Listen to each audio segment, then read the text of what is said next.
Arrestimi i 10 shqiptarëve të luginës së Preshevës nga forcat serbe ka shkaktuar reagime në Kosovë. Drejtues e institucioneve dhe shoqatave të dalë nga lufta kanë kërkuar lirimin e tyre dhe i kanë bërë thirrje Beogradit që si thuhet të heqë dorë nga veprimet që nxisin destabilizimin e rajonit. Nga Prishtina njofton korrespondenti ynë atje Leonat Shehu. Kryetari i Parlamentit të Kosovës Jakub Krasniqi u bëri thirrje sot autoriteteve të Beogradit që të lirojnë 10 shqiptarë të luginës së Preshevës të arrestuar një ditë më parë nga autoritetet serbe.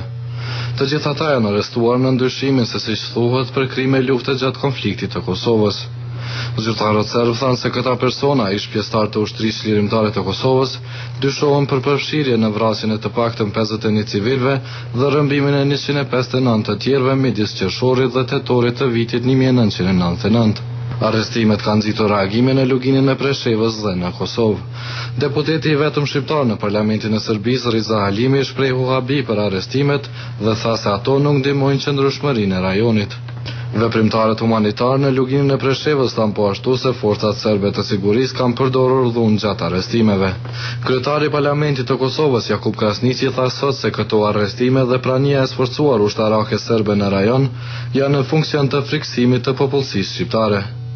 Qeveria serbe në vazhdim vazhdon të instrumentalizojë dhe të keqpërdor bashkëmbasit e vet në Kosovë me veprimet e tilla synon të armiqsoj shqiptarët me serbet, të provokoj Kosovën dhe ta tërheq atë në skenarin e saj, por gabohet sepse tani më ne kemi sankcionuar qartë dhe përfundimisht standardet e demokracisë së avancuar për trajtimin e Kombitetit Pakisë, të cilat standarde ne kërkojmë të zbatohen edhe në Serbi. Zoti Krasniqi u bëri thirrje autoriteteve të Beogradit që të janë të përgjithshëm në këto momente të rëndësishme historike në për të cilat po kalon rajoni dhe t'i kthehet një politike të fqinjësisë së mirë me Kosovën dhe të sigurojë të gjitha të drejtat qytetare, njerëzore e kombëtare për popullsinë shqiptare në Serbi.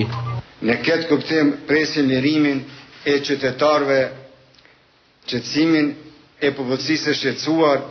Interesimi i dy popujve tanë nuk janë në tensione të reja, por në mirë kuptim, qësitë e mirë dhe në integrime evropiane.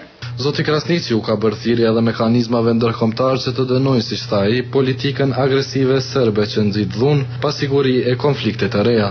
Arrestimet e djeshme janë dënuar edhe nga shoqatat e dala nga lufta e ish ushtrisë lirimtare të Kosovës, të cilat u kanë bërë thirrje institucioneve të Kosovës që të angazhohen për mbrojtjen e vlerave të luftës së kësaj ushtrie. Ata thanë se Beogradi duhet të japë përgjigje për afro 2000 të zhdukur, të dënoj krimet e luftës dhe të kërkoj falje popullit të Kosovës për mizoritë e kryera nga forcat serbe.